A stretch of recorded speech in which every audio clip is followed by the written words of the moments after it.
We have a lot on our agenda, so we'll go ahead and get started, and we'll begin with our invocation, followed by the salute to the flag led by Councilman Jansen. Let us pray. Good gracious Heavenly Father, we come to you tonight with heavy hearts of terrorism that struck Buffalo, New York. We just ask you to put your loving grace around those families that have suffered in that community as they deal with the hate crime terrorism that's going on in their community. Lord, we just ask you to be with all those that are suffering during these times of COVID and sickness. And Lord, we just ask you that you look upon our first responders and put your heavy armor on them and keep them and protect them and keep them safe from dangers. And Lord, most of all, we thank you for your Son, Jesus Christ, and his Savior. For it's in his name we pray. Amen. Amen. I pledge allegiance to the flag of the United States of America and to the republic for which it stands, one nation, under God, indivisible, with liberty and justice for all. This meeting is called to order. Madam Clerk, roll call. Councilmember Dumont. Here. Councilmember Golding. Here. Councilmember Jansen. Here. Councilmember Meza. Here. Councilmember Nichols. Here. Councilmember Stokes. Here. Mayor Hoffman. Here, moving on to minutes, item A. I move that we approve the minutes for the regular council meeting held on May 2nd, 2022. Second. We have a motion and a second. Any discussion or questions from council? Seeing none, all in favor, please signify by saying aye. Aye. Any opposed? Motion carries. Announcements? Ms. Golden. Just have a quick announcement. There will be a meeting on June 1st at the Beaches Branch Library that is for hurricane preparedness. It's called Before the Storm, Get Prepared.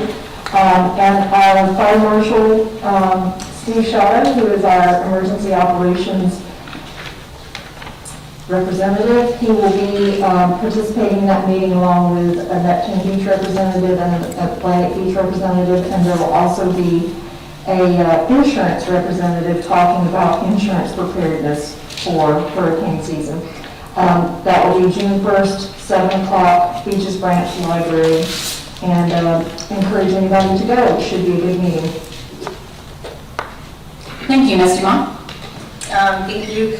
Two things right now, I guess it was yesterday, our police honor guard was up in DC with Sergeant Ann Watts' name being inscribed in the wall for Peace Service Officers Week. So I thank them for going up there. And I wasn't here at the last meeting, but the first week of May every year is Public Service Recognition Week, and it's a time in this country where we thank our public servants for what they do day in, day out. And I would like to thank all of our city staff, a couple weeks late, for all of the work that you do to make this a wonderful community to live in. So thank you.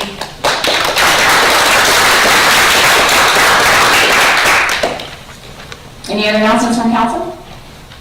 Okay, in between announcements and courtesy of the floor, if you'll indulge me a moment, and Citizens Information Academy, this is the last lesson of how government works. I'm just kidding. But I'd like to just read a statement that I've prepared in response to some of the things that have been going on between the city and the Volunteer Life Saving Corps, mostly with regards to things that have been going on online. This council is not getting into debates on social media. For one thing, we are currently in the midst of 2 lawsuits, and it's simply not advisable. And 2, the most prominent posts are filled with misinformation, partial truths, and in some cases, flat-out lies. These posts are serving to rile up the community and drive public sentiment, and it is impossible to argue with comments that do not even begin to have a basis in fact. Additionally, there is a private Facebook group where the discourse is even further devolved. I have been getting screenshots of comments where my character, ethics, professional credentials, and motivations are under attack. I will not engage with the people who have resorted to lies and personal attacks. There is simply no point. But to everyone else who is paying attention, I have been serving this community in elected office for almost 10 years. I have been the director of the Beaches Museum for almost 8 years, and I have served on the Volunteer Life Saving Corps Board of Directors for almost 5 years. At no point have I ever used my position in any organization to further my own personal interests. At no point have I ever used my position to further the interests of anyone other than this city and its citizens. At no point have I ever been censured To state that I have as a fact is slanderous, insulting, an attack on my service to my community, my ethical reputation, and the integrity with which I operate. The people who are making these false and malicious statements think that the word private at the top of their Facebook group ensures that they can say what they want without consequences. And you know what? For the most part, that is probably true. But for those who are concerned about the legacy of this organization, of which I count myself as one, it's time to evaluate this strategy. Everyone on this dais is here to serve the community to the best of their ability. We will continue to work through this and adhere to the core values of our organization, and we would hope that yours would do the same. Thank you for giving me that moment to make a statement. We'll move on to courtesy of the floor. Starting with Mr. Jim Emery. Come on up, state your name, you'll have 3 minutes.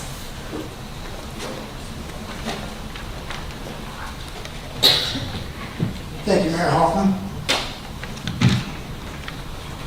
First, let me apologize to Mayor Hoffman and all the council members for the misinformation that's out there. I wish we could control it, but we can't. But it's still, I understand how troubling that must be for all of you. I don't know what else to say, but my name is Jim Emery. My address is 1764 Maritime Oak Drive in Atlantic Beach. I was recently elected President of the Board of Directors of Volunteer Life Saving Corps and wanted to introduce myself to the council members and city manager. My message this evening is one of hope that we can, with renewed sense of mutual respect, we can work together to find a long-term solution that is sustainable and does not cause the city undue liability. I cannot imagine a concern that the city may have that we cannot work together to solve. Other than that, I thank you for your time and appreciate the opportunity to speak to you this evening. I look forward to getting to know each of you better in the near future. Thank you. Thank you, Mr. Emery. Tony Davenport.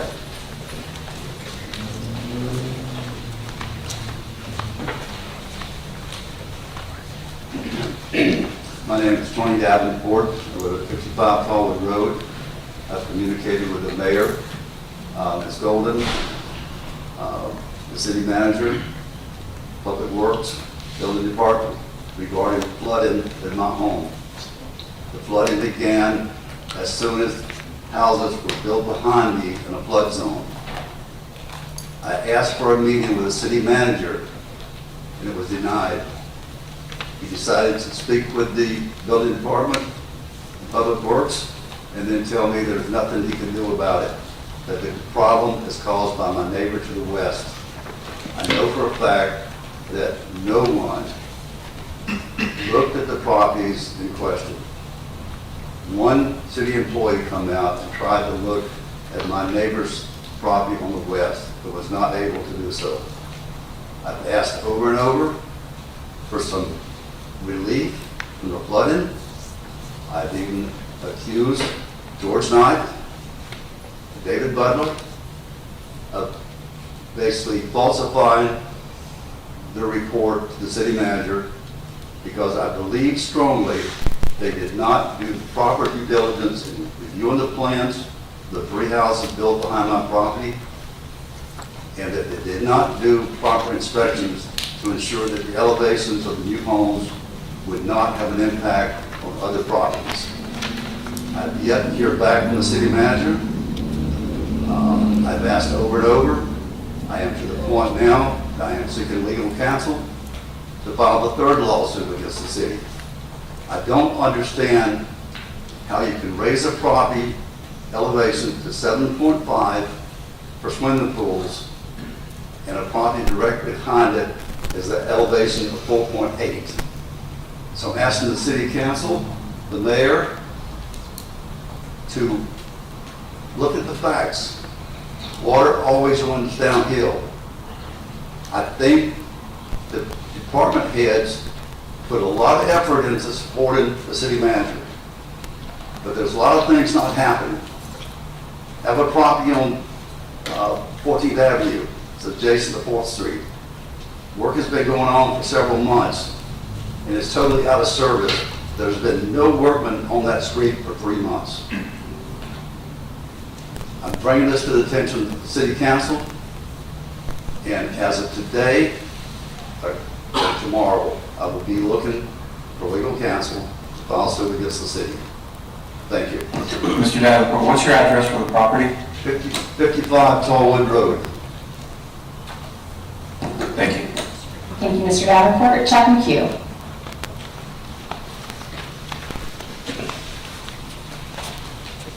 Hello, everyone. I'm Chuck McHugh, 1908 3rd Street. I'm up here just to make a statement about the obvious that's going on with the volunteer fire department. I'm not going to scold you here today, but I am going to express is my concern that we really need to keep it. It's a tradition here. I know some people want to start new traditions, but just for the fact that the quality of people it turns out, the level of discipline that it instills in the people that have gone through the service. I have not been a lifeguard. I was never a lifeguard. Lots of friends that have been lifeguards. I just respect the organization. I respect the camaraderie. I respect the group and what they have done for the people of Jacksonville Beach. And not only that is, over 100 years they've been here. And they have provided quite a service for this city at no charge. I know there's complaints of something costing $250 for 50 lifeguards over a couple of years. I mean, that's nominal for what you got free, for 100 years, in my opinion. So my big expression tonight here is just to, if you guys can just sit down, I know you got lawyers involved now, they like billable hours, so that's going to just rack things up. But hopefully you guys can sit down face to face and just work out something, whether it's your department running it, someone else running it, a third party running it.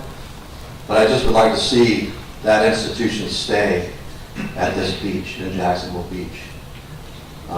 Because I just think the benefits are just enormous. And there's no reason why a volunteer program cannot work side by side with many other programs from the police department, the museum. All these places use volunteers. So maybe you can work out something. In my simple mind is, once you're paid, then you're never volunteer again. Then start bringing up more volunteers. I don't know what the answer is, but I'm sure the lawyers will help you. But in leaving, just whatever we can do. I know there's been a lot of chafing going on and stuff, but really, if you just sit down face to face like adults and just work this out, whatever you can do to save the institution of the volunteer lifeguard program at the beach would be great. Some way or another. Maybe you're not saying anything because you're told not to say anything. Maybe you're not saying there's more to it than we know. You're mentioning about the disinformation. I think the disinformation stems from no discourse, nothing coming from you guys. We don't know what's going on. So we just have to think and wonder. So we have to watch. There's more, I think, some information comes out through public records. So we look forward to see what the facts are. But let's save the volunteer lifeguards in Jacksonville Beach. Thank you. Just to clarify for the minutes, when you started, you said volunteer fire department. I just want to make sure. My correction, both my brothers are firemen, and I probably had that on my mind. Okay. And I'm not perfect. I'm not a great speaker. I'm at lifeguards. You did great. Thank you, Thank Mr. McHugh. There's a few other cards that are all attached to agenda items, so we can move on to the fun part of the meeting, beginning with a presentation from the Transportation and Planning Organization.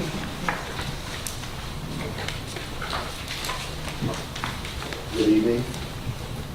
Thank you for having me.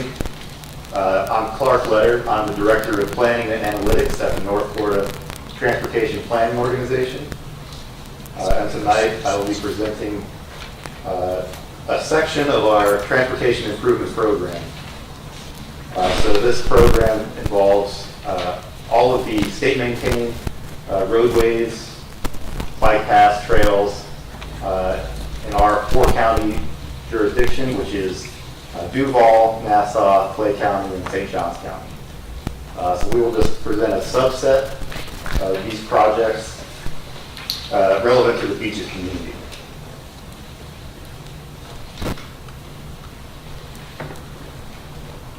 You can go next.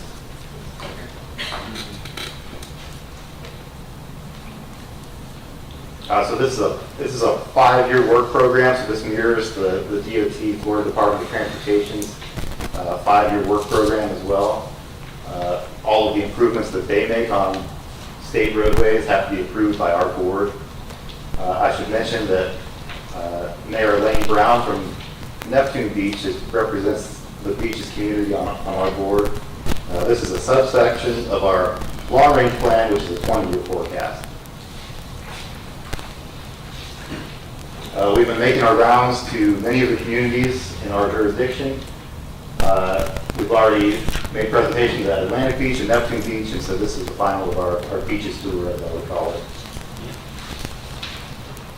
We will have a virtual public meeting on May 24th. This is next Tuesday, where you will have opportunity to comment as well. We're happy to take any comments on the Transportation Improvement Program, and you can find that at our website, northfloridatpo.com. The final approval date for this document will be June 9th at our board meeting at the North Florida TPO. So I would appreciate your patience as I walk through some of the projects that are coming to your community. So first here we have State Road A1A from Shad Creek to Little Talbot Island. This is a resurfacing project scheduled for construction in fiscal year 25. Next up, we have Beach Boulevard. This is from St. John's Bluff to Verona Drive, another resurfacing project, and scheduled for construction again in fiscal year 25. Next, we have Beach Boulevard at Hodges. This is an intersection modification that will install retroreflective backplates and convert the northbound and right turn lanes from yield control to signal control.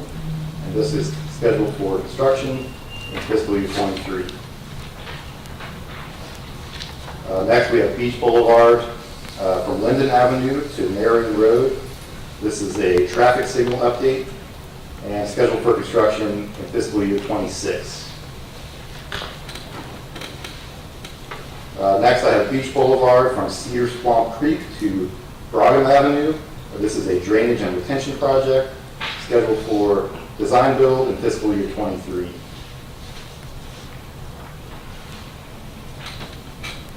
Next is State Road A1A, Texture Drive from Huguenot Park to George River Bridge.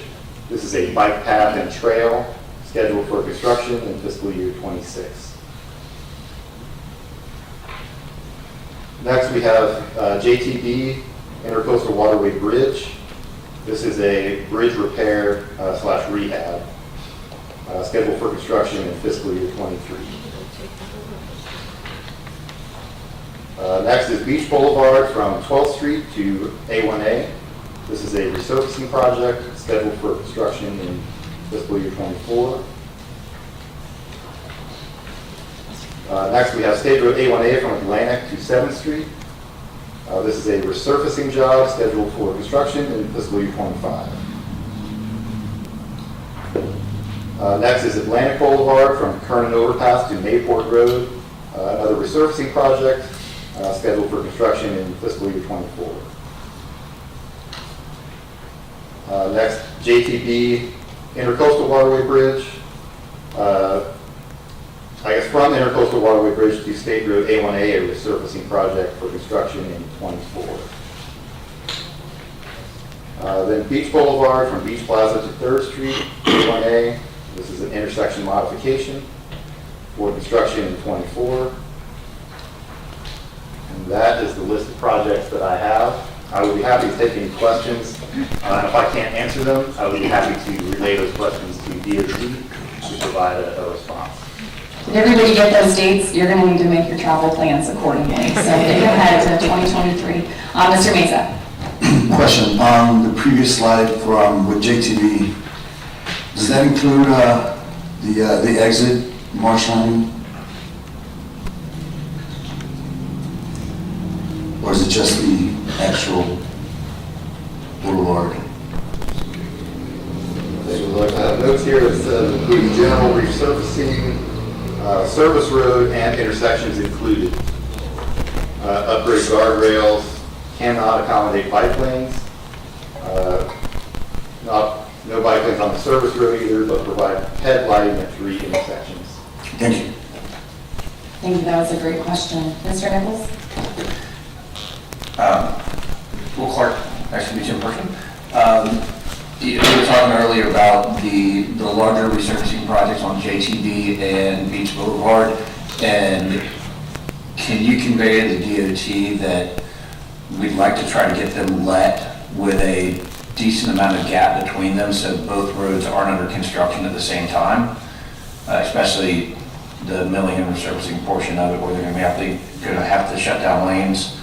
And if we could, it looks like one's in 2024, the other one's in 2025 from the ones I saw, but we just want to make sure that we got at least one of the two as an option to get out of here without having to sit in lane closures.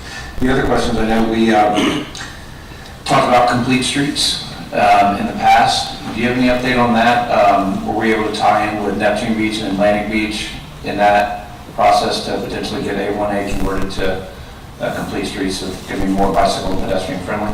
Yes, so thank you for your support in getting that added to our list of priority projects.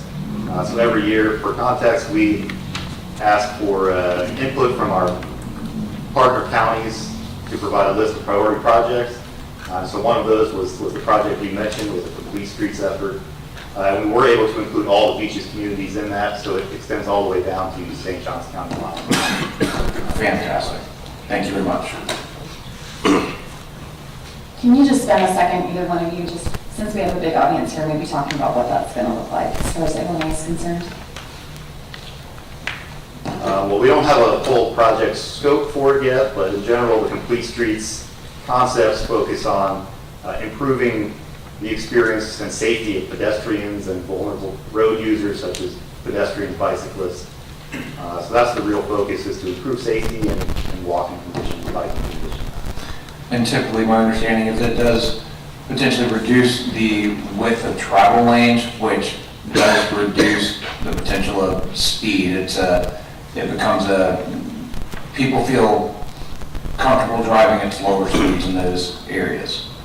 Yes, when you reduce the lanes, it's proven that psychologically you will slow down because you're closer to traffic in adjacent lanes. Right. So it's an effective speed reduction. Yep. Thank you, Clark. Thank you. Ms. Golding? And follow up to that, what would be the timeframe on potentially coming up with a plan, a complete streets plan? And then if there's the opportunity to narrow the lanes, will there also be an opportunity to provide a pedestrian path along 3rd Street that would be wider and safer and protected? Yes, I think that is the goal. As far as the timing, as it stands now, the project is on our priority list, the TPO's priority list of projects that goes to DOT. This is a list of 20 projects that encompasses our 4-county region, so it allows us the ability to provide federal funding to those projects through the TPO. And so it's just a matter of time before that project will come off of that list, but it's not currently programmed in the work program. So it's something we'll have to keep an eye on.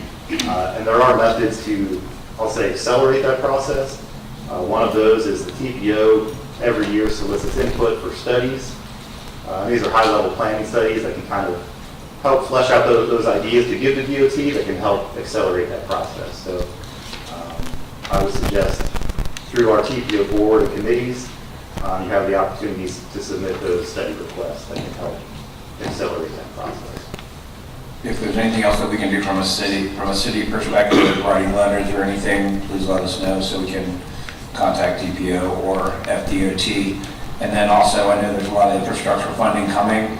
I'm not sure if, the time frame's right, but a lot of those are going to be design build projects, which greatly increases or accelerates the time frame to get something done. So, we'd definitely be open to that as well.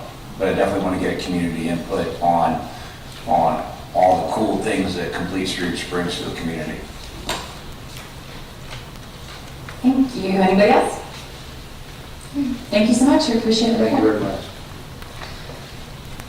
Well, it's graduation season, and I forgot to make the announcement that Fletcher graduation is happening at the same time as that meeting on the 24th downtown, so it's exciting to have that back to a regular graduation versus out on the football field. All that was pretty fun. But the real graduation today is from the inaugural Citizen Information Academy. Just kidding. No, I was Safe Voting Week. That's what I was talking about. Graduations and safe voting. Okay, so every year, seems like every year since I've been doing this, we've had a proclamation recognizing Safe Voting Week, and we have a few folks here joining us who I made sure to write down their names.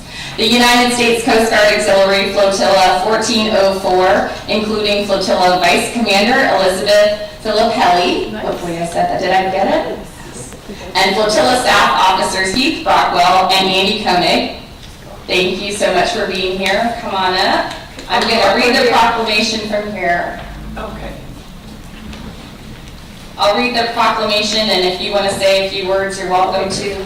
But the proclamation says, whereas voting continues to be a popular recreational activity and people are taking to the water and enjoying time together, boating, sailing, paddling, and fishing, and whereas Safe Voting Week begins with preparation, the Coast Guard estimates that human error accounts for most boating accidents and that life jackets could prevent nearly 86% of boating fatalities, and whereas through basic boating safety procedures, carrying life-saving emergency distress and communications equipment, wearing life jackets, attending safe boating courses, participating in free boat safety checks, and staying sober when navigating, we can help ensure boaters on America's coastal, inland, and offshore waterways stay safe throughout the season. And whereas National Safe Boating Week is observed to bring attention to important life-saving tips for recreational boaters so that they can have a safer, more fun experience out on the water throughout the year. And whereas on average 650 people die each year in boating-related accidents in the U.S. and 75% of these fatalities are caused by drowning.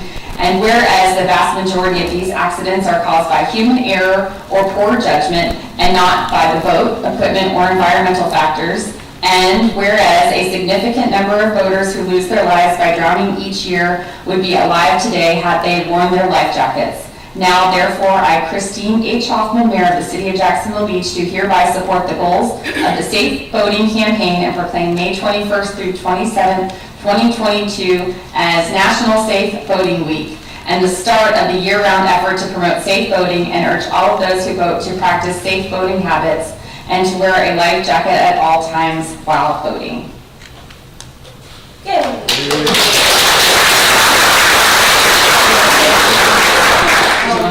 All I want to say is thank you very much. I can't follow that. I mean, after we live in a factual world, and you said all the facts that we would share.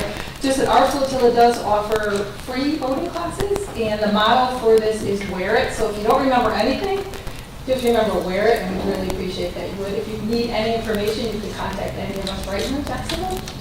Thank you very much, Mayor Hoffman, and thank you, City Council, for this. We appreciate it.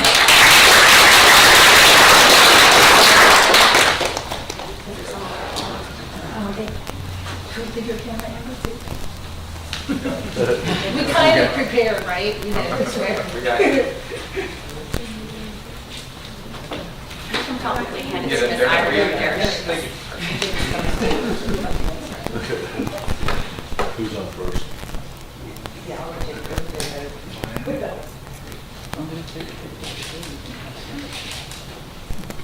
Thank you. Thank you so much. Thank you. Nice to see you. You too. Thank you. Thank you, everybody.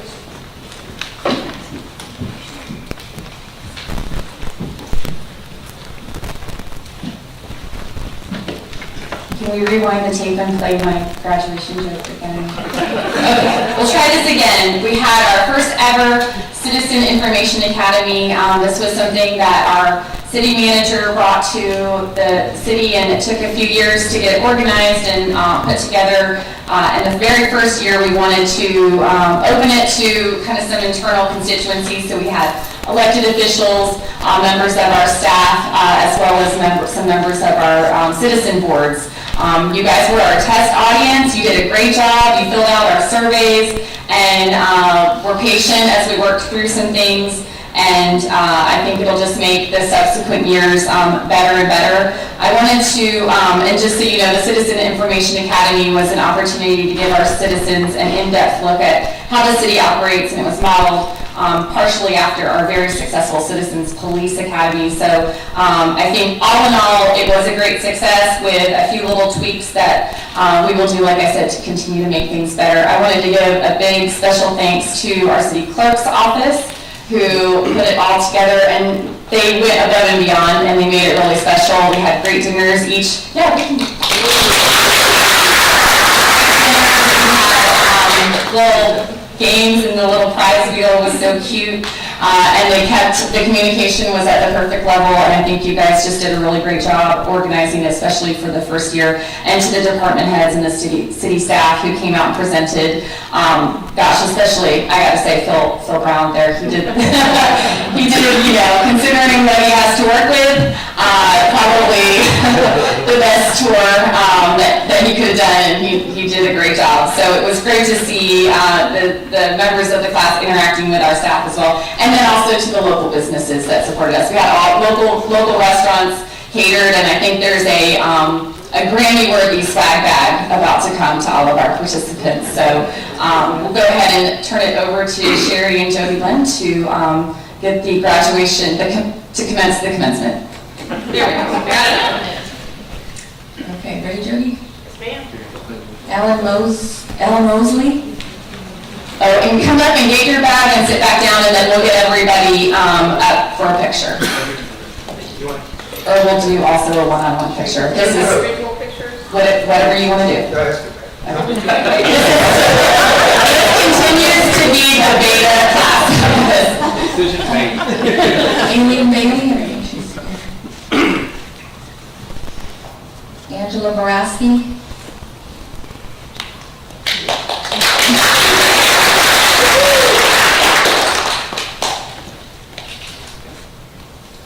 Angela Williams.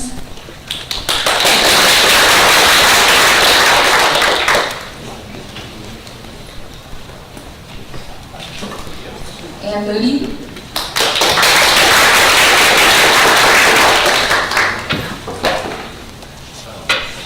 Mayor Christine Hoffman.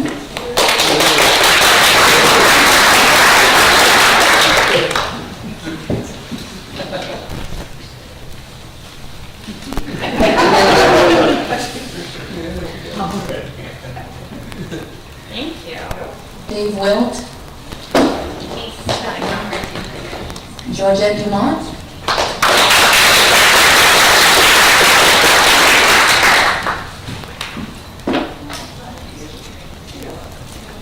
Mary Paytow.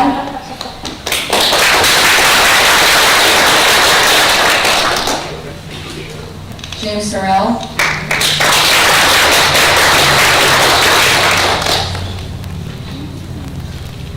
Jeff Trular.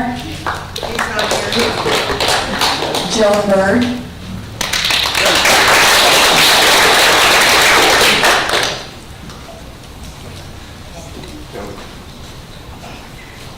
She gets a hug. She's my mama. John Moreland.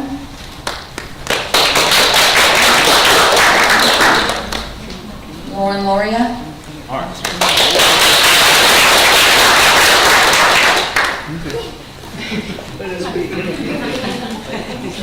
Lyra Dillard.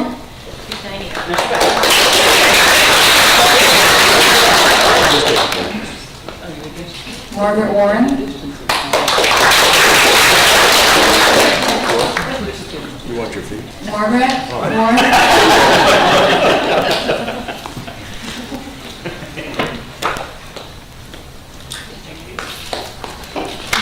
Owen Kelly.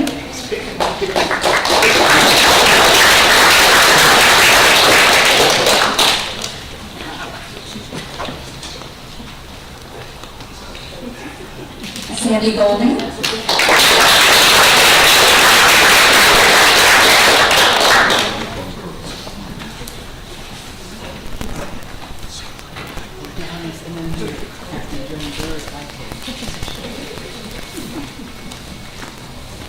I think I missed Marla Moore.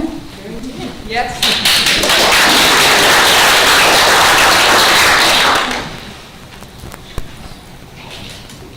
Sue Kyle.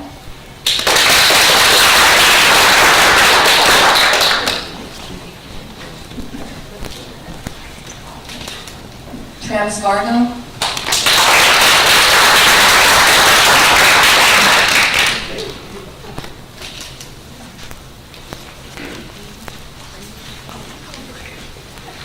Oh no, the picture of Lauren made it.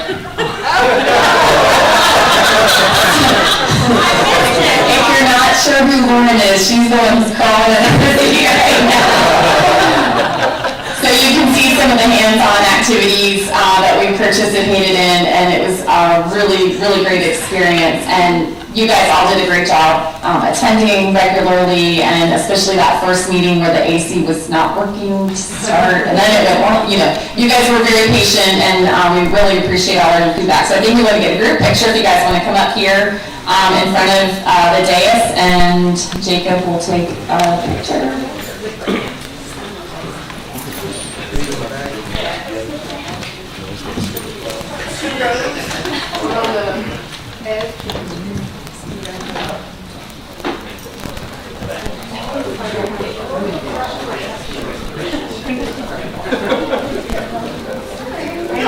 Stand up on the steps. You're in the back, stand up on the steps. And staggers. Well, you don't have to. Yeah, there's Margo up there.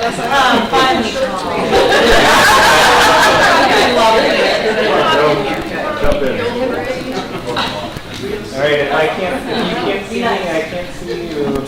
I think I can see everybody. Smile, 1, 2, 3. 1, 2. Is the flag? Is the flag? Okay, let me just get one. 1, 2. Great.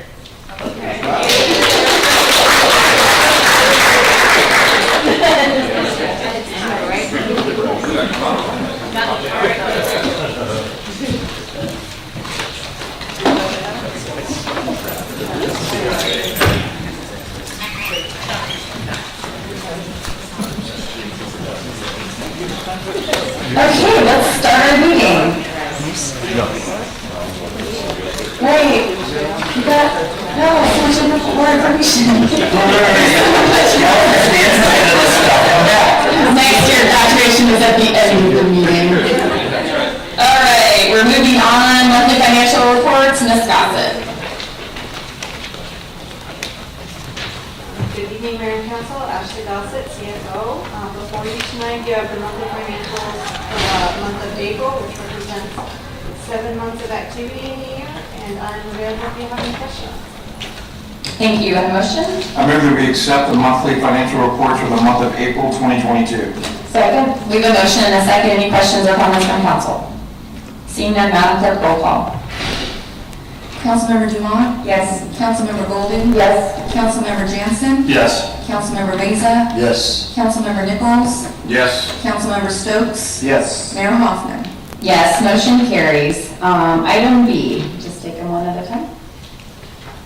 I'm sorry, so we have a resignation from our planning commission. So now we have a couple of items that involve moving up our alternates as well as appointing a new member to the planning commission. So this is a great example of why we have alternate members of the planning commission, so that when we do need to move them, they've already been kind of in training on the job learning as far as members. So we'll go ahead with item B.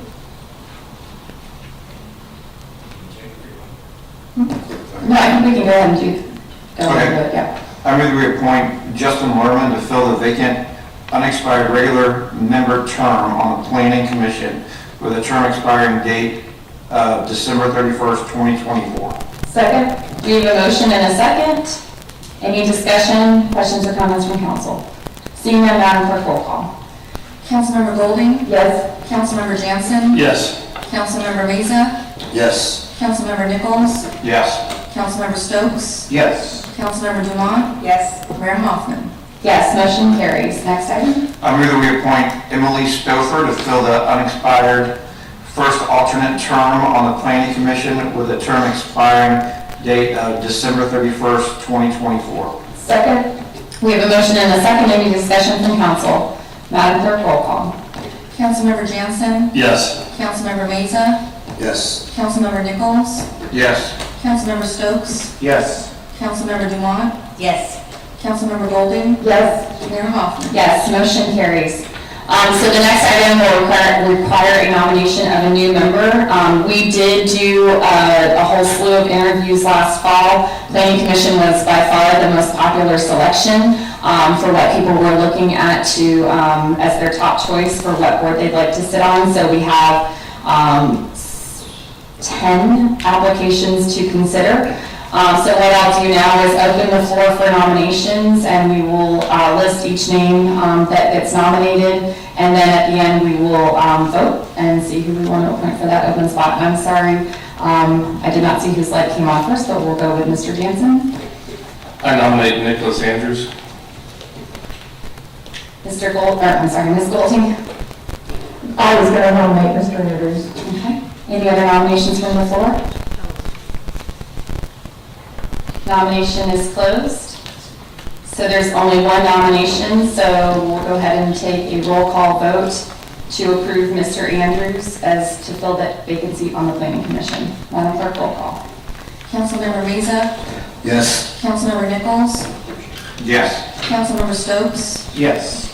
Councilmember Dumont, Yes. Councilmember Golding, Yes. Councilmember Jansen, Yes. Mayor Hoffman. Yes. I'm sorry. Yes, sorry, to fill the second alternate position on the Planning Commission. Okay.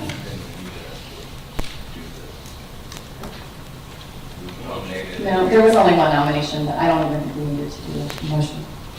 We're good? Okay. City Attorney says we're good. Okay, next up, this is, I gotta get through my, this is,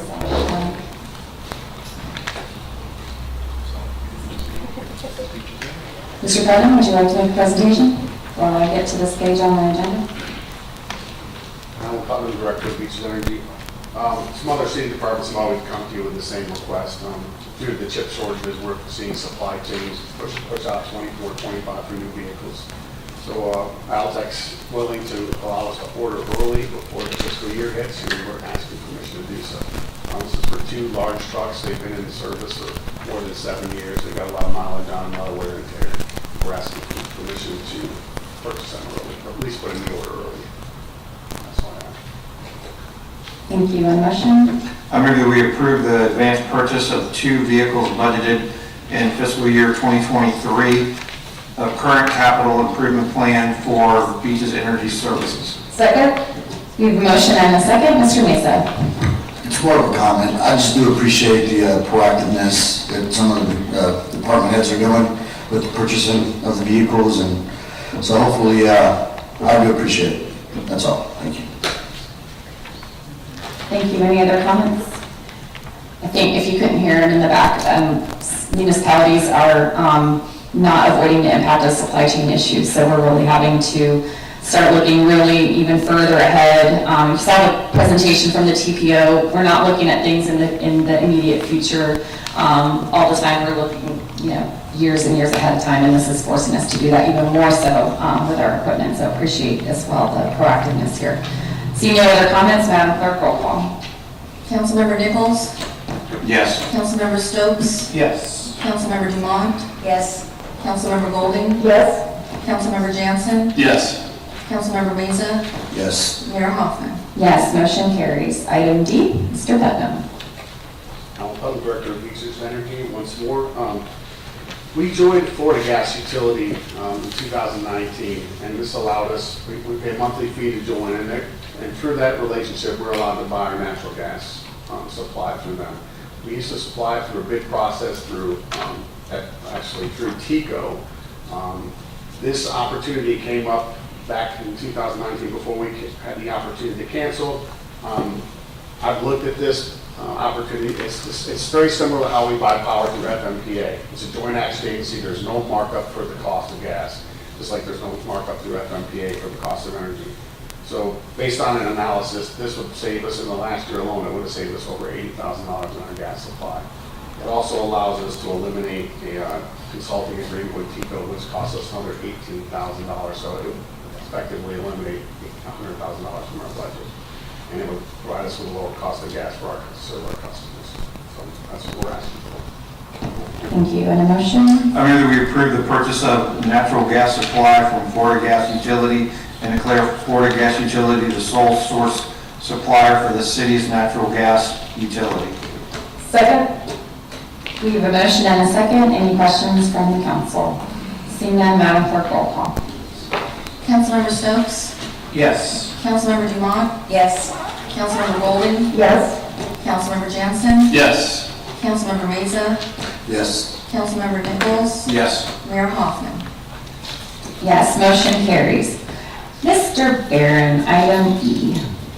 Good evening, Mayor and Council. The item I have before you is to approve payment of a bill for an emergency sanitary sewer repair.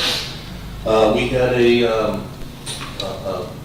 sewer line coming out from the center of the island coming across into Adventure Landing that was damaged. We did a repair ourselves to try to fix it. It ended up being a further repair that needed to be made on up into part of the golf course area, the putt-putt course there on Adventure Landing itself. So we called in a crew to actually do that since it was on private property. The city manager approved this as an emergency repair, so this is just an approval for paying the bill.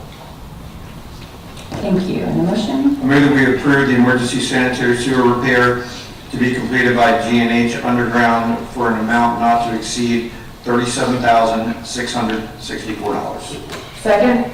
We have a motion and a second. Ms. Dumont? Thank you. What caused the mishap? There was actually a directional bore of a Beaches Energy electric line.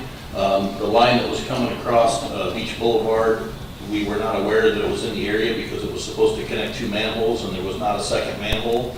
So we didn't think it was there at all and they ended up boring through it. So we repaired where they did the bore, but in the process they pulled the pipe out, so we ended up having to incur another repair. But because it wasn't located by our group, and it was actually not built the way it was supposed to have been built according to the plans, and the as-built showed a manhole there and it did not exist. So there is a manhole there now, as it should have been built when it was originally constructed. So Public Works is not going to be able to get, recoup the money. Okay, thank you. Any other comments or questions from council? Madam Clerk, roll call. Councilmember Dumont? Yes. Councilmember Golding? Yes.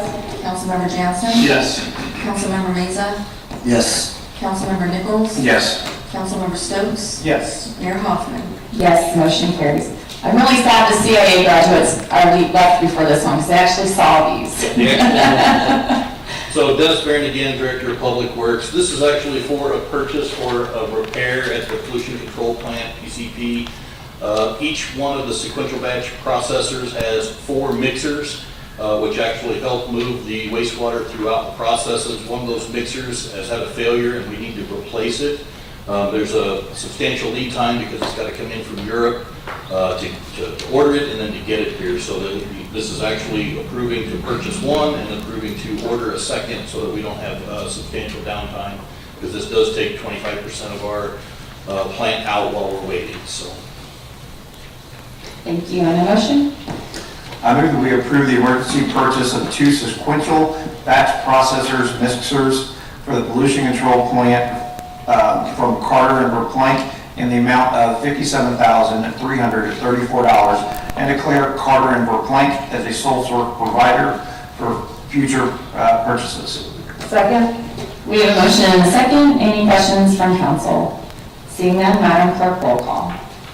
Councilmember Golding? Yes. Councilmember Jansen? Yes. Councilmember Mesa? Yes. Councilmember Nichols? Yes. Councilmember Stokes? Yes. Councilmember Dumont? Yes. Mayor Hoffman? Yes, motion carries. Moving on to the resolutions. We're going to have the resolution read by title and then we'll get into staff reports and public comment. Madam Clerk?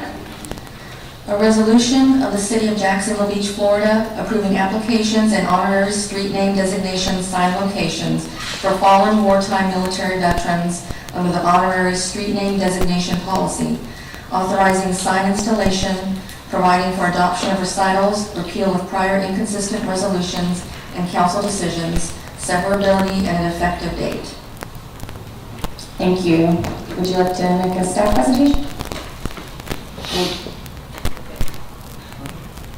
Molly Gallagher, Parks and Recreation. I'm here tonight because we have received 3 more applications for our fallen wartime military veteran street signs. Private First Class Ricky Luce, Private First Class Asbury Kelly, and Private First Class William Ray Gass.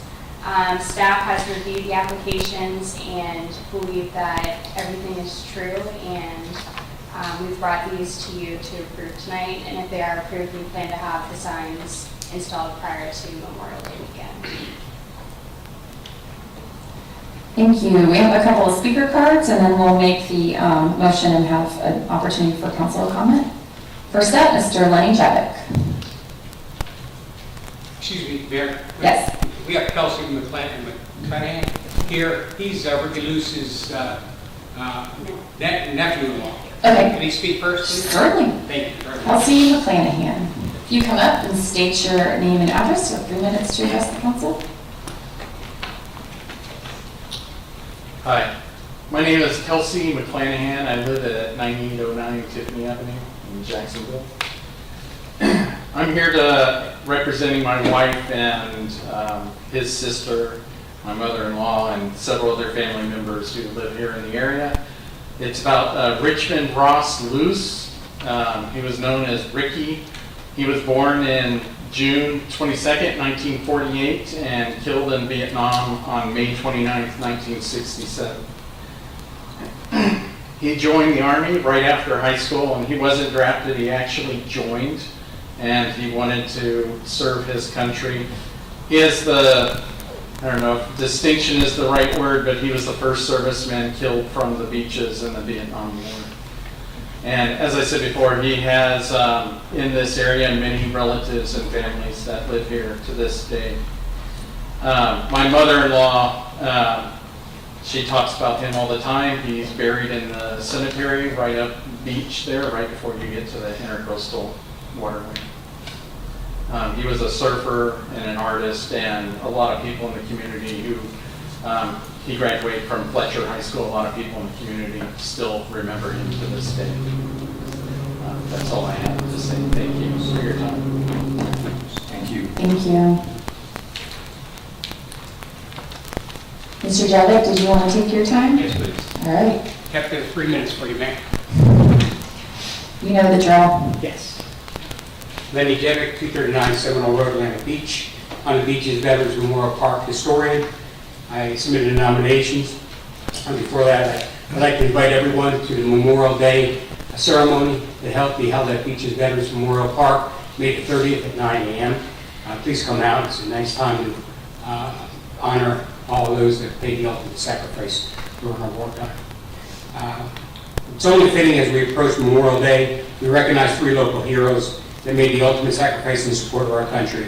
They are Asbury Kelly, who died during the last days of the Battle of Okinawa, Ricky Luce and Ray Gass, both died while serving in Vietnam. All 3 attended Fletcher High School. All 3 were 18 when they died, and today all 3 are resting in peace up the road at H. Warren Smith Cemetery.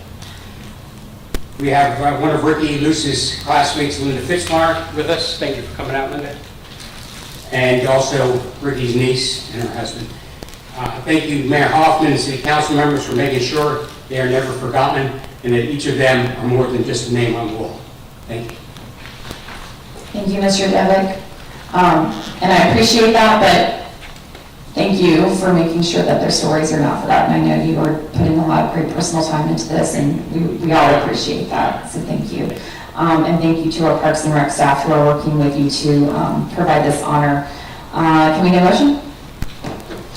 I move that we adopt resolution number 2111-2022, approving applications for honorary street name designations. Second. We have a motion and a second. Any questions or comments from council? Seeing none, Madam Clerk, roll call. Councilmember Jansen? Yes. Councilmember Meza? Yes. Councilmember Nichols? Yes. Councilmember Stokes? Yes. Councilmember Dumont? Yes. Councilmember Golding? Yes. Mayor Hoffman? Yes, motion carries.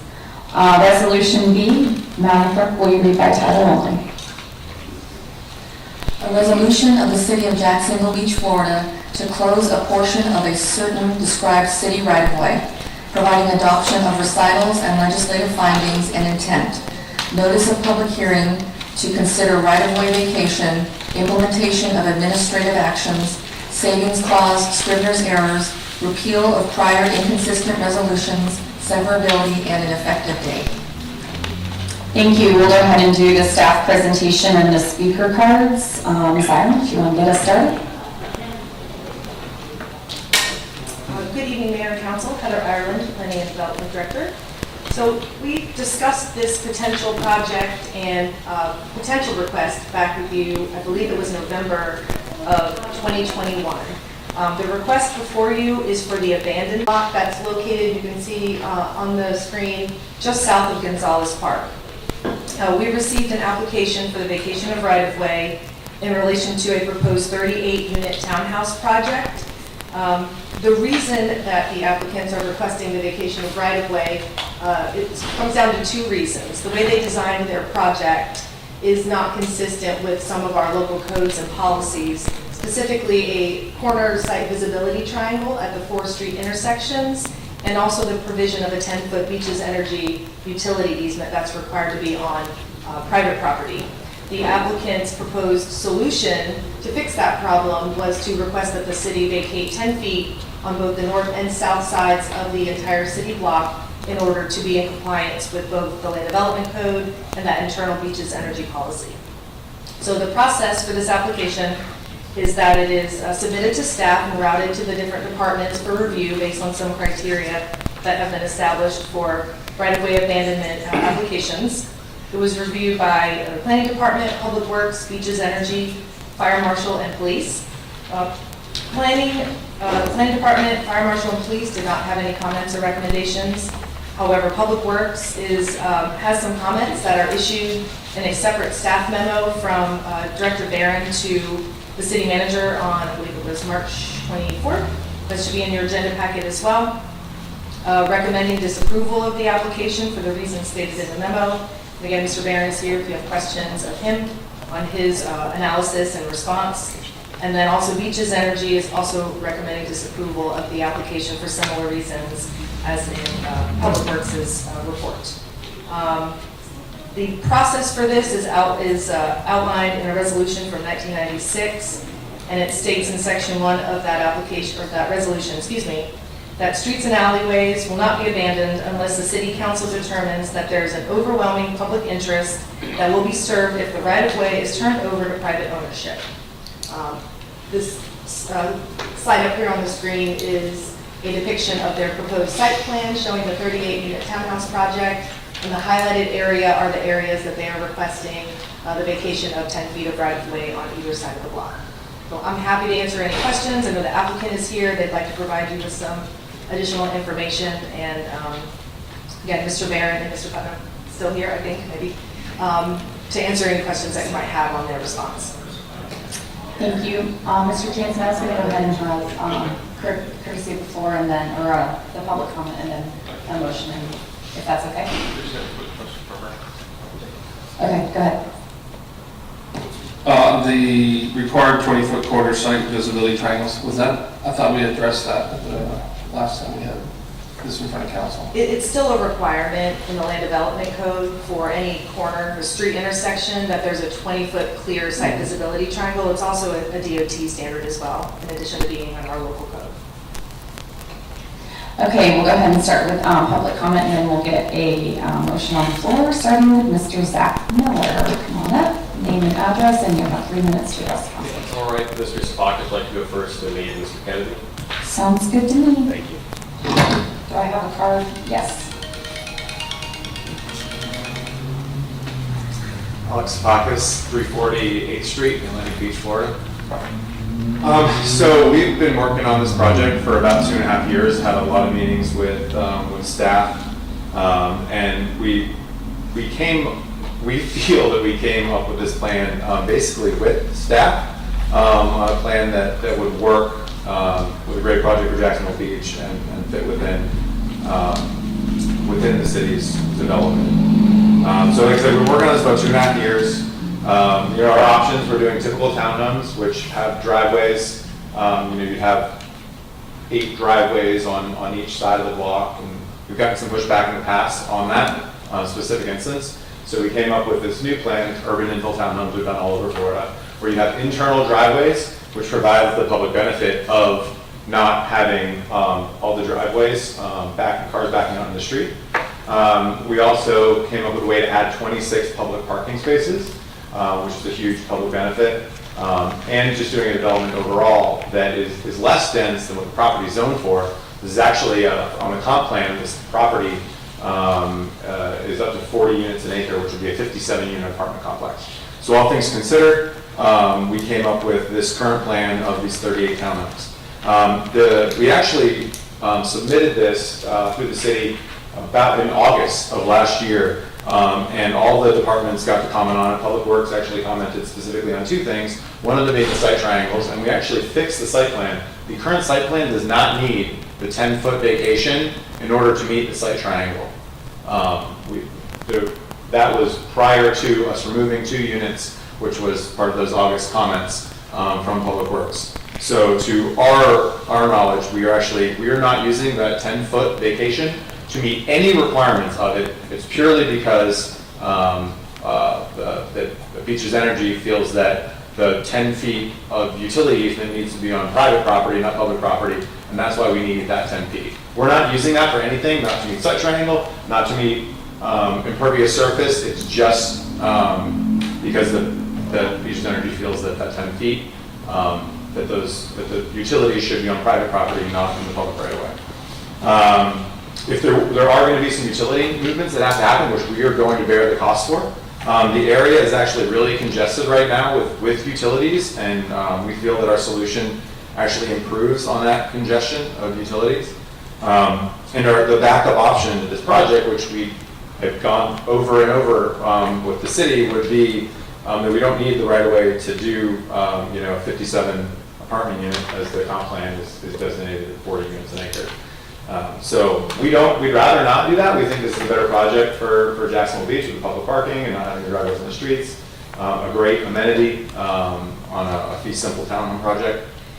But we would appreciate your all consideration of this resolution. Thank you, Mr. Sefakis. Mr. Miller. Good evening, Zach Miller, 3203 Old Barn Court. This is follow up with Alex. We started meeting with staff on this 2.5 years ago. Our first meeting on the PUD was submitted in fall of 2020. We actually met with Bill and Heather just after New Year's on 2020, and we've made probably 6 or 7 revisions to our site plan since then. In June or July, Beaches Energy Service said they needed the electric easement being private property.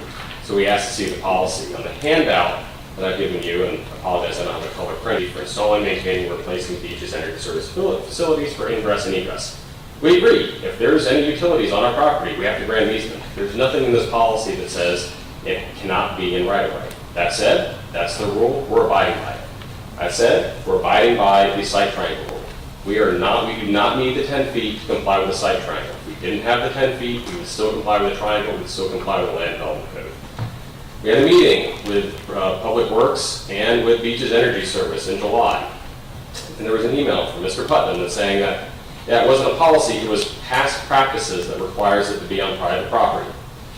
After that meeting, we met with Mr. Stefopoulos and Heather, Ms. Ireland, and asked a follow-up. The next page in your handout is the comments on the vacation of 10 feet from Public Works. This is from Ms. Ireland.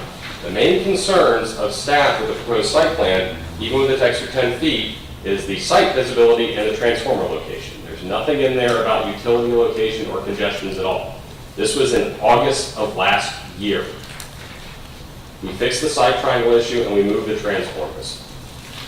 Since I've only got a minute left, I'll hurry up a little bit. Then we had a workshop and where we weren't allowed to speak, but you guys allowed to comment on this, we're allowed to move forward.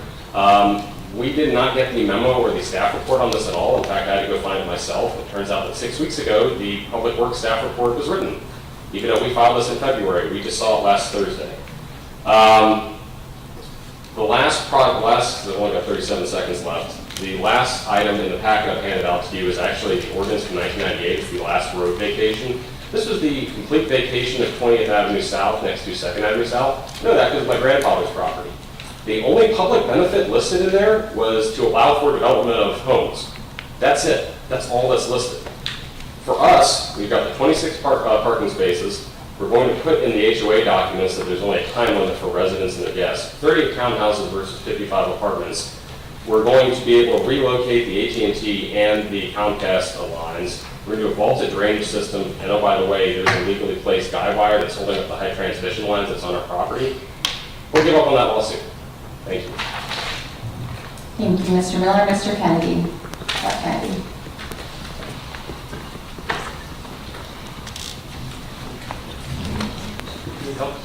I do.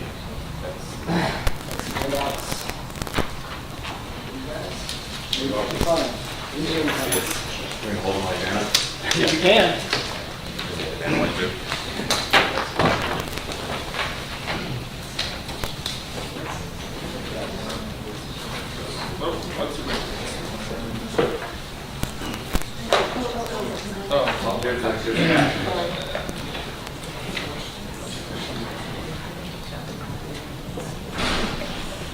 Give us a minute to like. Yeah, share sure. before you go. Absolutely. I actually would prefer you do that. It might be a little challenging to see my first one over there. Oh. This one down. Take one. Go ahead, after it.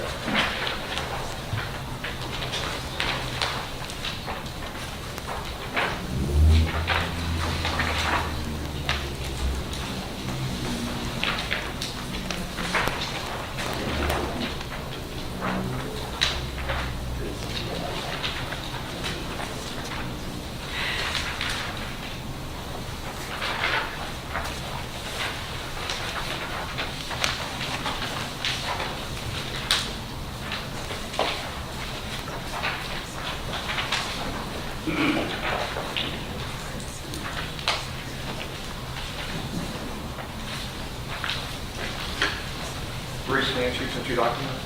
Yes, sir.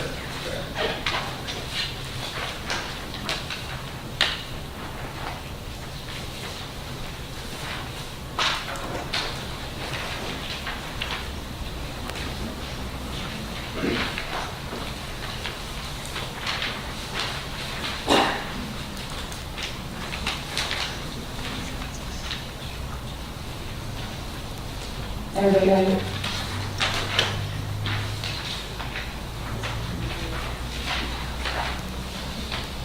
I think you can probably start whenever you're ready. You guys ready? Sure.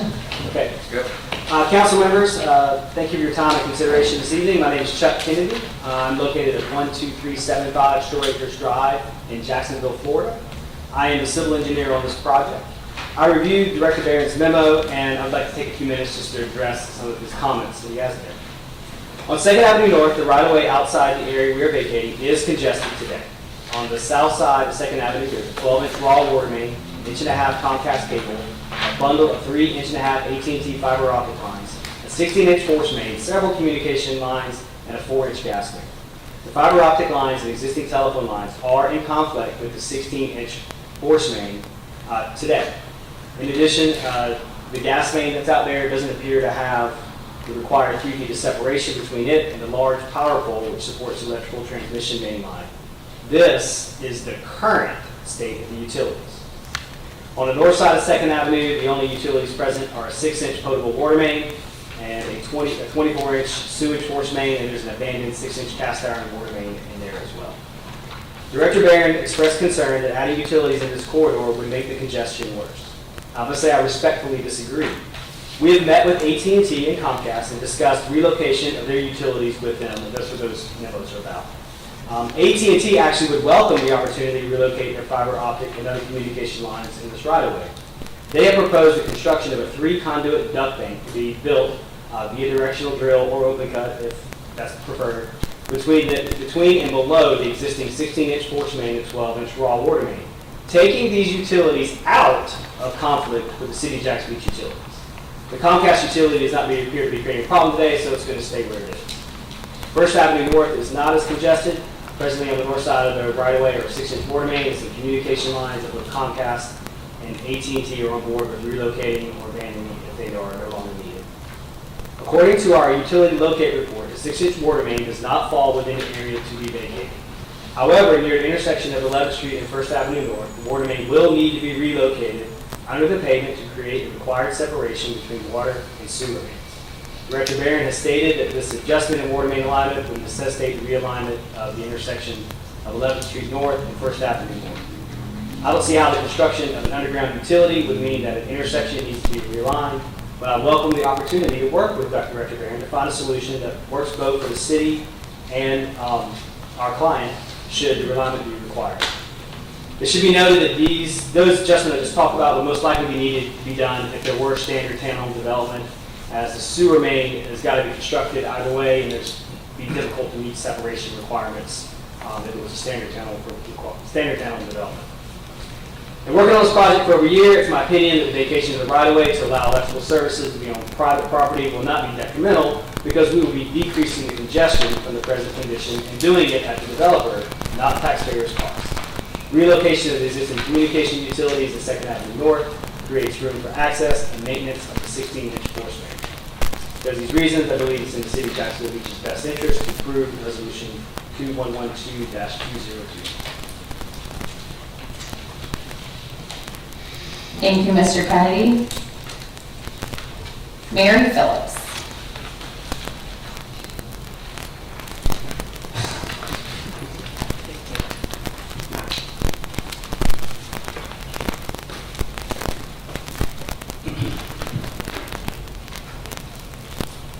Can my time start? Yeah. That'd be great, thank you. I'm Mary Phillips, I live at 934 10th Street North, Jacksonville Beach. Tonight I'm speaking with regard to the request to abandon the right-of-way application from Beach Block Homes LLC. I'm no expert, but I am a concerned citizen. When I look at the materials available on the city website regarding this application, some things just don't add up. I joined the Zoom meeting on November 22nd, 2021, when council had a briefing on abandonment of the right-of-way. At this time, the property owner had not yet made an application for the abandonment, and many questions and concerns were brought up at the meeting, and discussion was finally tabled so that individuals could gather more information and come back to council for further discussion. I kept looking for that next meeting, but it doesn't seem to have ever happened. It's my understanding that any abandonment of the right-of-way must meet certain review criteria and procedures. Step 3 of the procedure states, a recommendation of disapproval by a reviewing department indicates that there is a continuing public purpose that is served by the right-of-way or the easement. In this instance, the applicant is notified and the process is stopped. In a memo dated to the city manager dated March 24th from Dennis Barron, Director of Public Works, Mr. Barron wrote that the raw water line and this maintenance are critical to allow access to the city well system and continue to provide potable water to the residents of Jacksonville Beach. This line and its maintenance is crucial to a city services, and maintenance ability is of an urgent capacity. In another memo, well, this memo actually states that the Public Works does not recommend the approval. In another memo to the city manager dated April 18th, 2022, Heather Ireland writes that both Public Works and Beaches Energy Service recommend disapproval of the request. You have 2 city departments representing that the application be disapproved. This should be a no-brainer, but it's not. I fear we have council members who simply want to see this project approved. On that Zoom meeting, in reference to a Beaches Energy policy, one council member stated, wouldn't it just be easier to modify the policy if it's not a big impact to the city?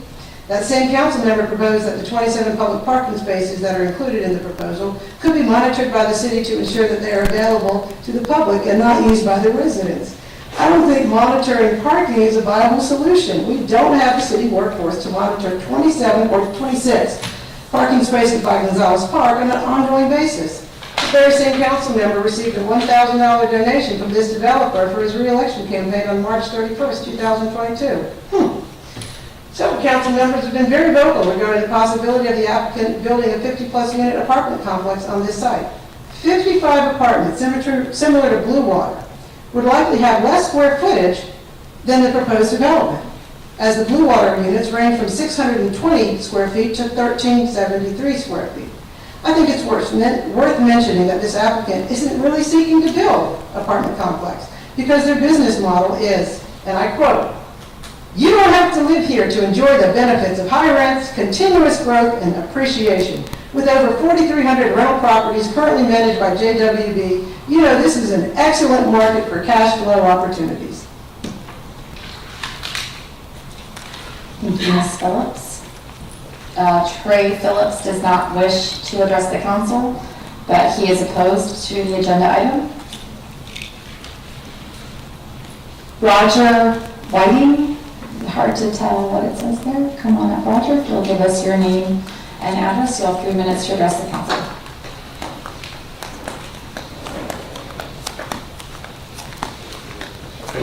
My name is Roger Whiting. I live at 1103 2nd Avenue North since January 1st, 1974.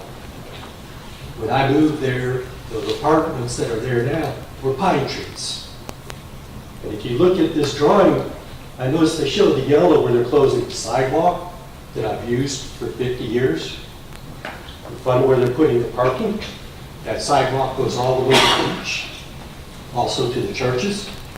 They're also got highlighted there where they're closing 2nd Avenue North and 11th Street. That creates a problem for police to circle the park like they've been doing for many years, keeping the problem with the frequency down. They won't be able to do that anymore. All those parking places are going to be basically at a dead-end road with no way to control it. They're changing Gonzalez Park around to put the basketball courts and all right down on that corner. At night, if the police can't circle that, that's going to be a problem.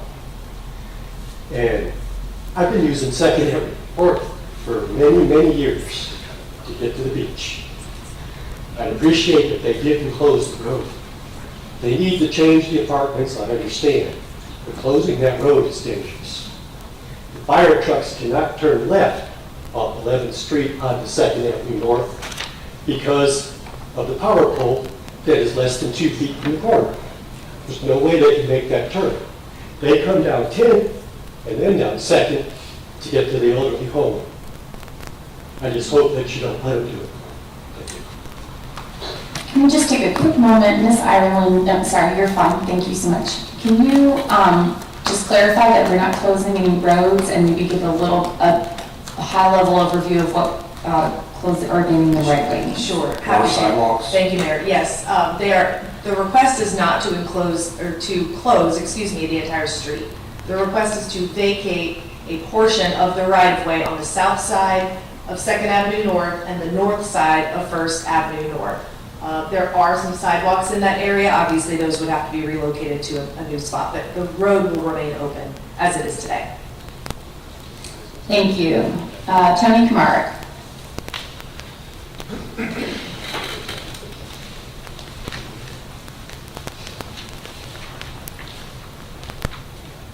Hello, thank you. I'm Tony Komarak. I live at 533 11th Avenue South, and you've seen me talk about overbuilding here at the beach. And it's a problem. I can go into parking, I can go into all these different scenarios. Well, I'm not going to do that tonight. The bottom line, giving away city right-of-way will be a slippery slope. More and more wealth-building companies will be asking the city to give away city property to do just what this is doing. I will keep this simple. The Public Works Department does not want this project and recommended to deny. Beaches Energy does not want this project and they recommended to deny. Residents like me don't want this project. It's going to impact Gonzalez Park and 10th Avenue South. I just want to say, apartment units for low income, 57 units versus 38 is a better use of the property than townhomes. The reason is apartments come under a different parking requirement, that they need so many parking areas per unit and adequate entrance and exits. So, all I'm going to say, do the right thing, support the city employees, and deny this request. Thank you. Thank you. Robin Smith?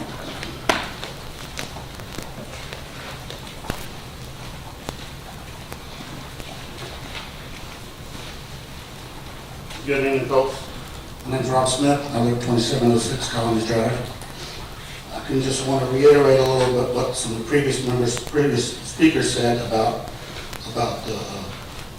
the Beaches Energy and Public Works not wanting this project to happen.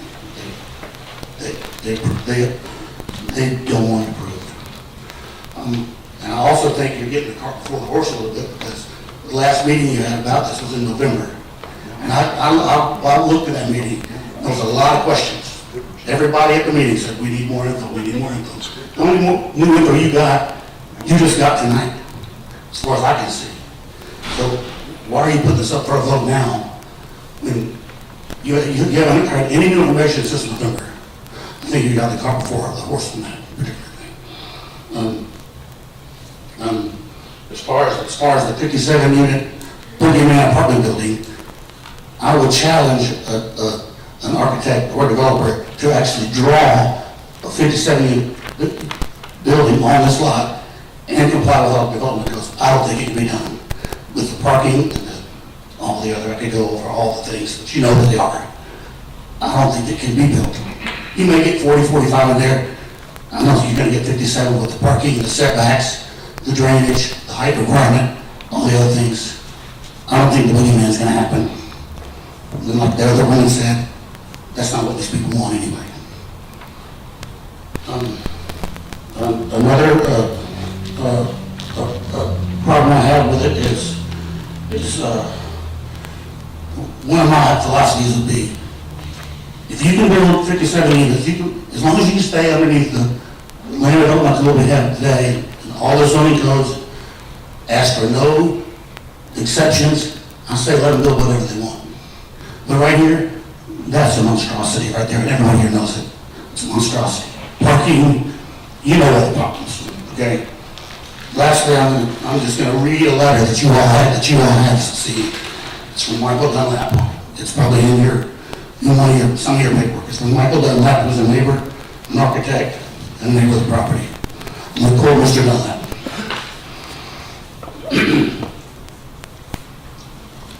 Excuse my voice here. My notes on this site plan. This is from Mr. Michael Dunlap. This is a quote. The work can be described as a poorly designed concept, given its clear regard for density and profit over all other considerations. And alas, is any tree on the site, creating what is known in my field as a ground scraper, in effect destroying the natural environment in favor of an eyesore that faces a park.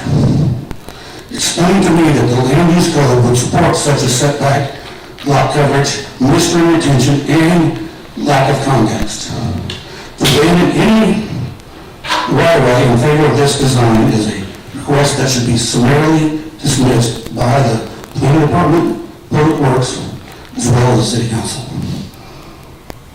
End quote. I agree totally with Mr. Dunlap. Thank you. Thank you, Mr. Smith. That is the last of the speaker cards. We'll go ahead and get a motion on this ordinance. I move that we adopt resolution 2112, 2022 for further consideration of the abandonment of the City of Jacksonville Beach right-of-way. Second. You have a motion and a second. Questions and comments from council? Mr. Jansen. Question for, I guess it's going to be Mr. Kennedy. You mentioned the gas and electric proximity to each other as they exist right now. Would you guys be the ones correcting that? Would that be corrected through this design? Yeah, that's what the plan you're showing there is. I was very surprised when I got into this that we found a solution that makes it better. I generally care for the Director Barron and what he has to go through to maintain this stuff. And so as an engineer, when I'm going in and looking at it, I'm trying, how can I make his life easier? And so we are relocating a fiber optic line that is currently right on top of his force main, and we're going to put it completely out of his way. And you're bearing the cost of that. Oh, yeah. Everything else. And then, That satisfies my question. Okay. I got another question. This would be for Mr. Miller. yes, sir. I know that we had talked about this previously back in, I think it was August. Was there going to be an HOA established for this? Yes, but I want to be very clear that we're just on the right of way tonight, so this is going to be an answer that would affect the PUD if we were to go forward. Okay. If this were approved, we have to go to the PUD, we still have to go to the Planning Commission, and then 2 rounds of City Council. But to answer your question, yes, there'd be an HOA, and yes, that'd be a requirement in the PUD registration. All right, thank you. Mr. Nichols? I think someone else was first. I'm sorry, no, it was Mr. Stokes, I'm sorry. Go ahead. Okay, yeah, regarding this project, I spoke with a separate outside engineer, my dad, who's been in land development in Jacksonville for over 40 years, and his partner, who's been in land development in Jacksonville for, I don't even know, probably about the same. One thing that they all noted is that Beaches Energy is the only company to require, in North Florida, to require public utilities on private property. We've done countless developments in Jacksonville, JEA. All they require is an easement on private property. If not, if so, it goes on public property in the right of way if they can't get the easement. So I think that, and I've still, we haven't seen the Beaches Energy policy, but I just feel like this policy is, it's a rare breed in North Florida. It's something that, like I said, no other utility is using. Also in regards to the development as a whole, I asked for their inputs on the project, and they both would have asked the city to, instead of abandon the right-of-way like we're doing, is to be sold the property. Reached out about that and was informed that for us to sell the property, it doesn't have value, no discernible value. I'd have to look up exactly what was, but I was kind of surprised by that and think that if we should do this, that we should sell the property. It would be minimal cost to the developers.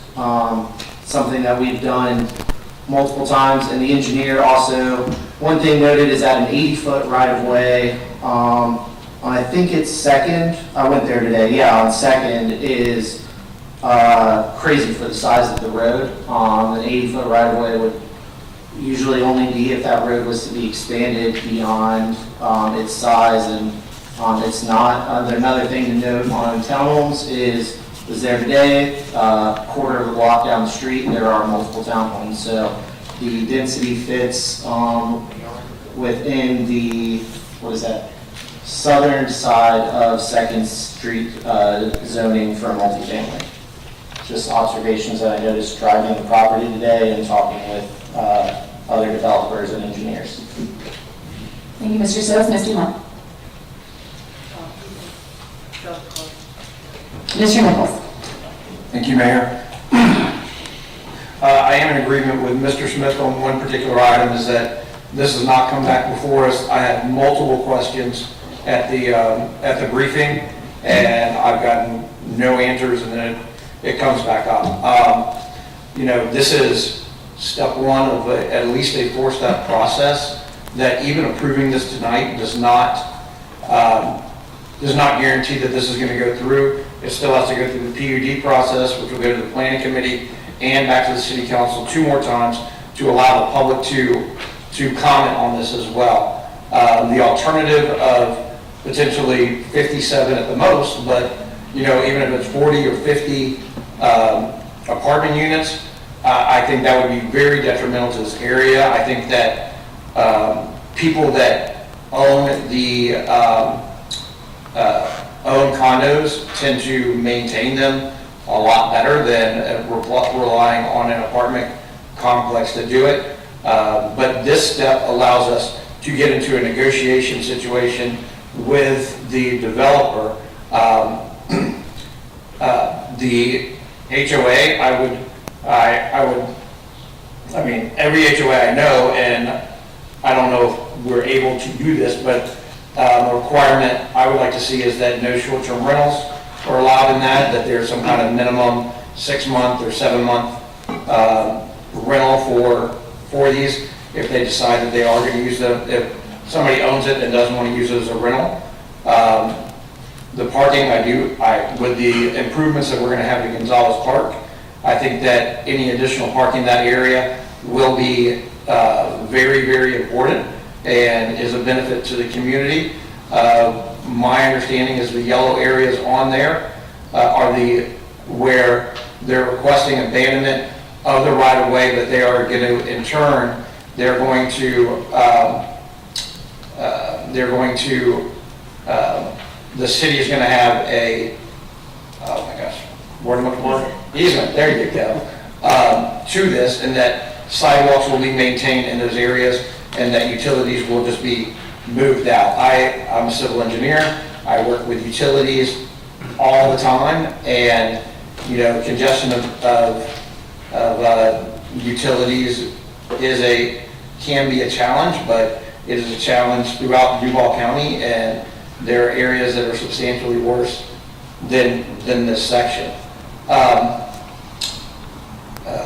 What else did I have? But my main point is that this is step one of a multi-step process, and I think ending this right now would be detrimental, because I do not want to see a 50-plus unit apartment complex on this site. Thank you. Mr. Mott. Thank you. I want to address a couple of things that have been said. To expound on Tony's comment about the apartments. Yes, if you can fit, and Mr. Smith's comments, if you can fit 54 apartments in there while not needing a variance or anything else, then they have the right to do that without having to come to us or to the planning commission. The difference between with parking with townhouses and apartments is that apartments have to have parking on site where you can turn around on site to leave, not having to back out, versus the townhouses where you'd have to back out. That's just a basic LDC thing that we did a lot of planning commission. So that's the main piece on that, and they have the right to do that. That is a given right on that property. They are asking us to give them city property for their private benefit. They own the whole block.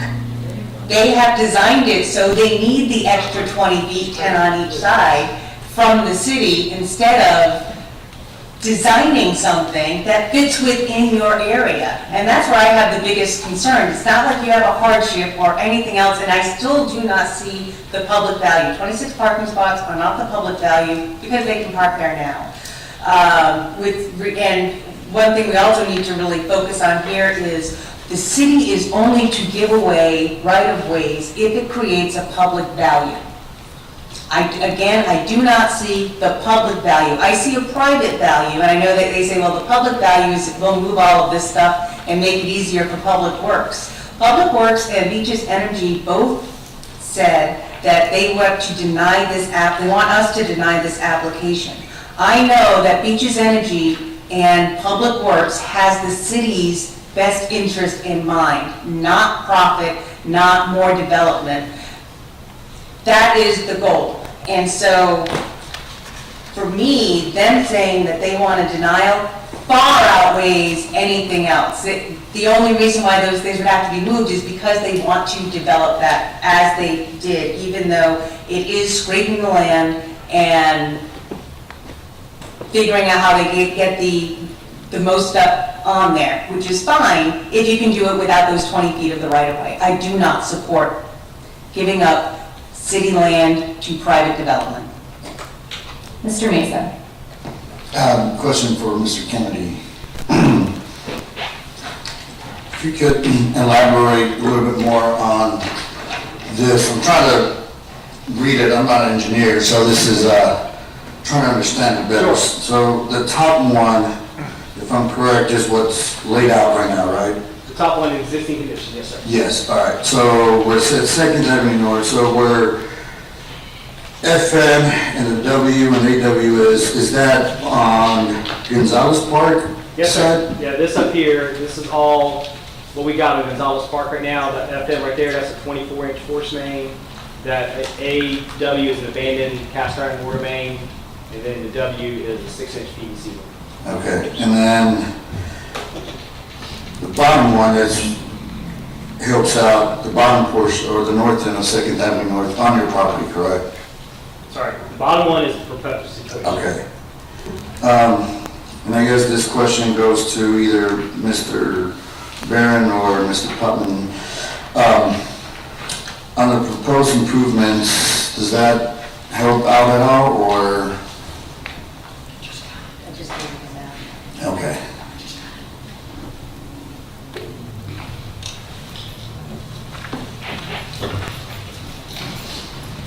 Okay, Mayor and Council, this is the first I've seen this, not for lack of Mr. Kennedy trying to get a hold of me, since he was made aware of this actually coming to council as well.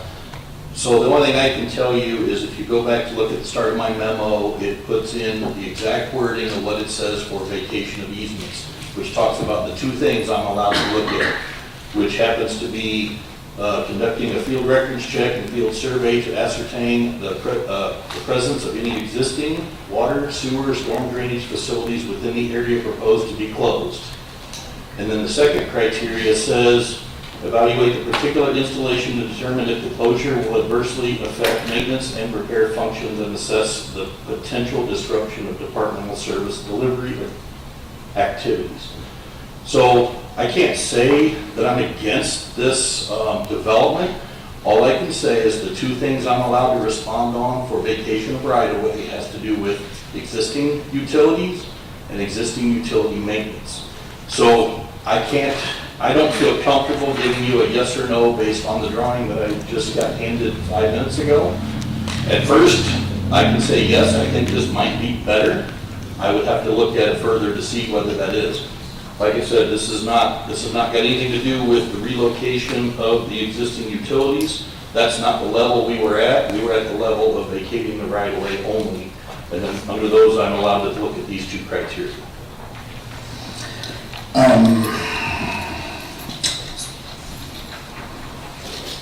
I would like to make a motion to maybe bring this up either at a briefing or at a future council meeting, postpone, and give Mr. Barron at least some time to look at this.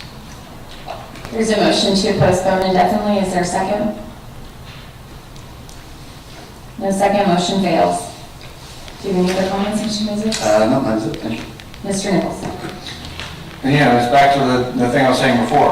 I've had a lot of questions about this, and I have not gotten the answers. And if we want to ask these questions of Public Works, it is in the next step through the PUD process, when it goes through planning, when it comes back through City Council. There'll be a public meeting.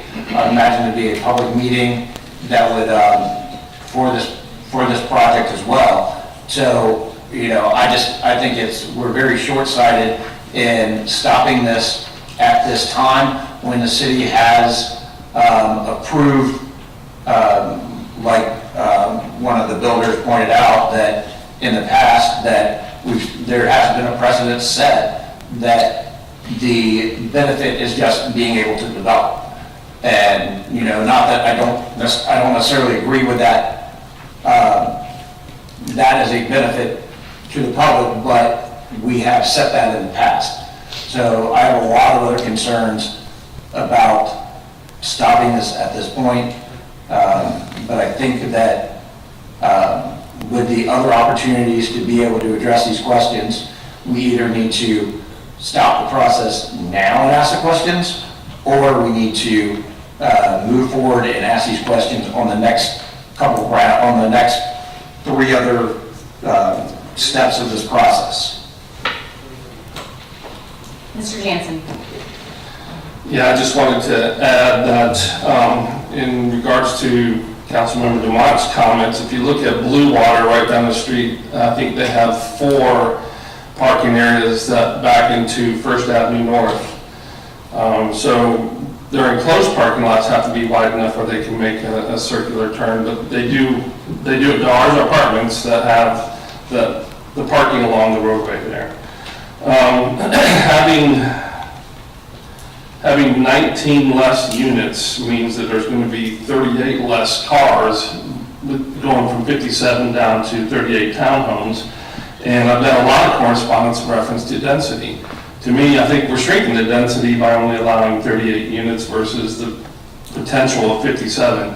And I do not underestimate the ability of an architect or an engineer to create 57 apartments in a city block. I think it's very possible. Secondly, currently there's 18 apartments or condos, whatever they're considered, that are in that city block right now that exist. And they only occupy right around half of that block. So if you double that, look where you're at now. So as far as I'm concerned, I'd rather see the less density and the better and the smarter development than just throwing 57 more apartments in our city. Ms. Goldings? My only comments on this are that Ms. Ireland said when she was presenting this to us that the way that the project was designed is not compliant with our codes. And that they're starting from ground zero.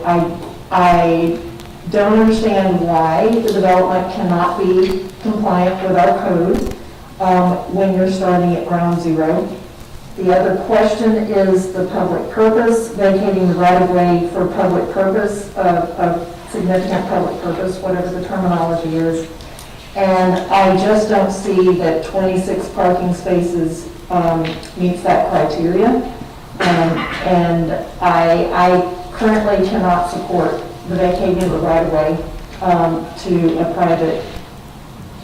private property owner. Ms. Dumont? Thank you.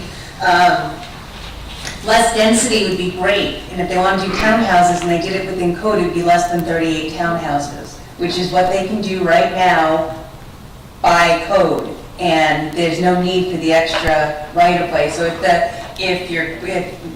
people are thinking, well, how can I have all these apartments, and so we have to go with the townhouses, it doesn't need to be 38. They are approved that they can do townhouses, but it would have to be fewer townhouses if they didn't have the 10-foot right-of-way on either side. So less density is if that's what you're looking for, then you deny the right-of-way, so they would have to put fewer townhouses on the property because, as they've noted, they don't want to do apartments. I have a question for the city planner. If this were to pass tonight, do they now have the right-of-way? No, ma'am. So when we looked at this application with legal, the advice was to bring it before you guys in the form of a resolution first. And if it were to be approved tonight, then we would move forward with an ordinance. So that would be the mechanism to actually vacate the right-of-way. So it'd be 2 readings of an ordinance, more public hearings.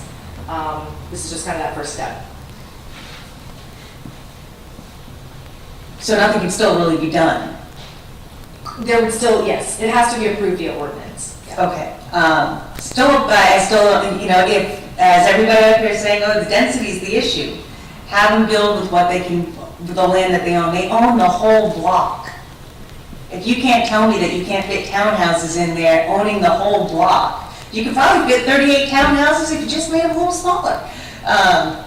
So I still don't support this, but it's good to know if it were to pass, what the next process would be. That would be the next step. Yeah. Thank you. Mr. Nichols?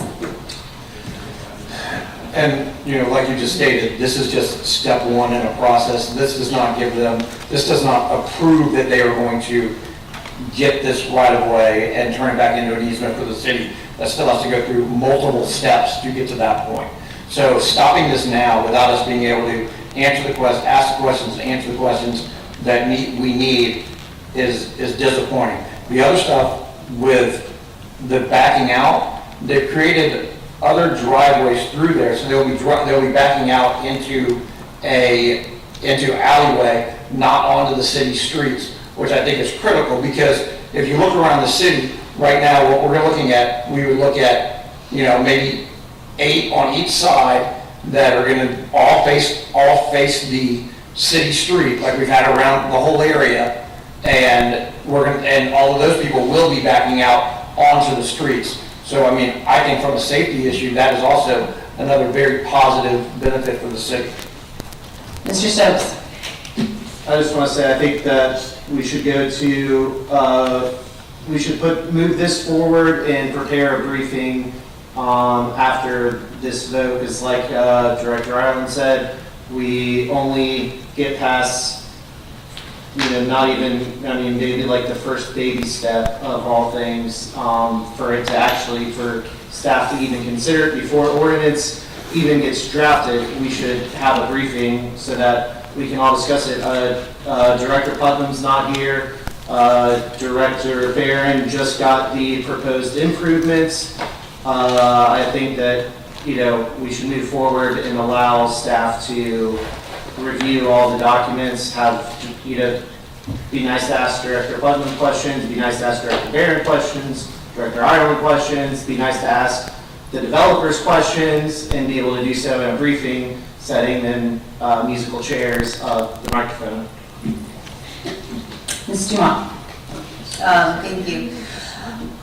If we vote this down now, they now move on to figure out how they fit the townhouses on there without the right of way. And this way, they get to move forward faster, we can move forward faster, they get them built faster, and we don't have to keep going through this back and forth and wait another 2 years to figure out how to get these other 20 feet if they have to work within the land that they are given. So it would benefit both parties, it would be of a public interest if they could redesign this to fit on their property. City Manager Stefopoulos? Thank you. Just wanted to add a little bit of clarity to the timing of why, and give you a little bit of background from administration's perspective. You're absolutely right. We did discuss this in November of '21, and the conversation that you're having on the dais tonight was reflected in that council briefing. The position of council was all over the board. There was no consensus.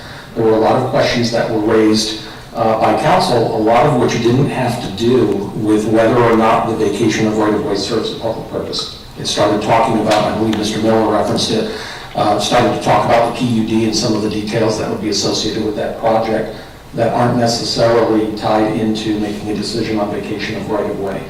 So depending on whatever your vote is here tonight, if the objective is to go back into a council briefing, my fear is that the same conversations you're having here tonight will just be repeated in a briefing and require another briefing and require another briefing. So there either needs to be some direction from council as to what you determine to be as quote-unquote public purpose and whether or not this project meets it or this request meets it. But my request would be that you actually take an action and not necessarily plan on having briefings for the next 6 to 12 months on this particular concept. Mr. Nichols? Ms. Ireland, if this moves forward, will there be a public meeting or presentation where the residents can ask questions of the developer and the city? Or can there be? It would be a normal ordinance reading where there'd be the public comment portion, so speaker cards just like we do for every other public hearing. The vacation of right-of-way application is totally separate from a PUD application, which they have submitted, but it is written in such a way that it assumes the vacation of this right-of-way. So we can't process it until this is approved, or if it's not approved, then they'd have to go back to the drawing board. But the vacation of right-of-way is a totally separate process, separate application. It does not go before the planning commission, it just comes before council after review from the different departments. Okay, and I guess my other question is, if these responses were developed weeks ago, I think we put the developer in a situation where if they found out at the end of last week, I guess they've had to go ahead and try to hustle and put stuff together to try to resolve the city's challenges, I just think I don't think that's fair either. I think they should have the ability to, and Mr. Barron, our public works director, to review those options and discuss them. Yeah, I understand. And if I could respond, staff has had several meetings with the developer on different occasions to talk about all of these issues, and they decided to proceed forward with this application. I think Mr. Barron had to wait on some utility locates as well before he could make his, final determination and comments based on what they actually found. But like Mr. Sefakis says, we have been talking about this for a while. The site plan has changed several times, although it generally has remained the same. I think they may have dropped a unit or two at one point to try to meet the site triangle requirement, but that was an original component of their request, but it has changed a little bit as discussions have continued. So with the site triangle, they were able to resolve that issue. It seems like when they've gotten issues, they have worked with the city to help resolve those issues. So I guess my point is I want to be able to put something there that's going to be a benefit to the whole community, and I'm picturing some stuff in my head that I do not want to see there. So, I feel like if we move this forward, we will be able to potentially resolve those issues, and if we don't have to approve it. If I could respond to Ms. Golding's comment about it not meeting the land development code, that's the reason that they've submitted for the PUD, to provide some flexibility with setbacks and other components of their site plan, address some of those issues. Thank you, Ms. Golding. Yeah, I just wanted to follow up on Mr. Stefopoulos referenced the briefing on November 22nd. And there were several questions that I did follow up with Mr. Stefopoulos about before tonight's meeting. One of them in particular I thought would be good for him to at least share with the rest of the council is Mr. Jansen had asked about vacating of right-of-way for a commercial property, Margaritaville. I think that you were wondering if this was something that the city had done previously. And Mr. Stefopoulos, would you mind sharing with the council what the answer to that question was? Yeah, Director Island and I discussed this. We do not believe there were any vacations of right-of-way to support the Margaritaville project. The last one that planning and development could think of was the construction of CubeSmart to the west of A1A, where an internal mid-block alley was vacated in order to consolidate the entire block. It was basically no utilities present, and by vacating that alley right-of-way, it unified the entire block within the property boundaries. Thank you. So again, my position is that this property, the property owner has the opportunity to develop it within our land development code, and I would support them doing whatever they are allowed to do per our land development code, but vacating the right of way I don't see as the solution. Mr. Stokes. Yeah, I guess this one's for the clerk or the attorney on Resolution 2112-2022. It has that our public hearing will be held on Monday, June 6, 2022. Per Mr. Stefopoulos' comment about getting stuck in briefings, thank you. I do not want to have that happen. My consideration is to move forward tonight, push back the public hearing 2 weeks to allow us one briefing opportunity on specifically the right-of-way, because I think when it comes to specifically the right-of-way, we can stay focused on that topic. Gives Director Ireland some time to talk with us, gives Director Barron some time to talk with us, gives Director Putnam some time to talk to us. If that is a possibility, I don't know if I need a motion to amend the resolution to do a date change. I'm asking a question. Or if we can just do that without a motion, but if that would be a consensus of council. Are you containing action, or you want to just change the date on the presumption that this is? Just change the date on the presumption that it's approved. Can I point out, it says Monday, June 6th, or as soon thereafter as possible. So we're not, I don't think we're tied to that date. Yeah, but I'm just thinking about for notice and everything, so that we do everything, the right way, just to give us time to get through this and give us a briefing time just specifically on the right of way before the ordinance is presented to council. Is there consensus? Do I need to make a I motion? think it sounds like we're covered. Okay, okay. Well, that's what I would like to do. Thank you for that comment, Mr. Nichols. Yeah, also, I'd like to look back at the last 20, 25 years of vacated right-of-way that the city of Jacksonville Beach has done, to compare with everything else we can do to make sure, you know, if we have or have not set a precedence on something like this in the past. Ms. Dumont. Thank you. To get back to public value, the only public value I see here is the 26 parking spots being paved, which we can park already there. With regard to precedents, and this is a question for Mr. Robinson, does one poor decision made in the late 90s thereby say that everything needs to follow it? No, ma'am. Thank you. Something I noticed that kind of made my eyes go up. They're asking for that 10 feet, and they are building up to almost right up to the right of way. The new public right of way. They said they'd be building within that 10 feet, correct? You're not building within the 10 feet. So when you say that on the second floor, the units, the gross seated balconies, and you have balconies on some of the units that go almost right up to where the sidewalk would be. So, right to the, so when the public is walking down the sidewalk. The existing one, not the new one. Nothing's doing on the 10 feet, just an easement to the city.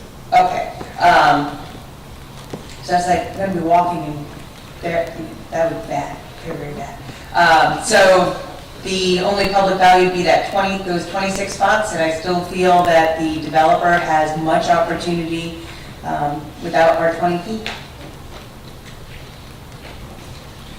Any other comments from council? Seeing none, Madam Clerk, roll call. Councilmember Meza, Yes.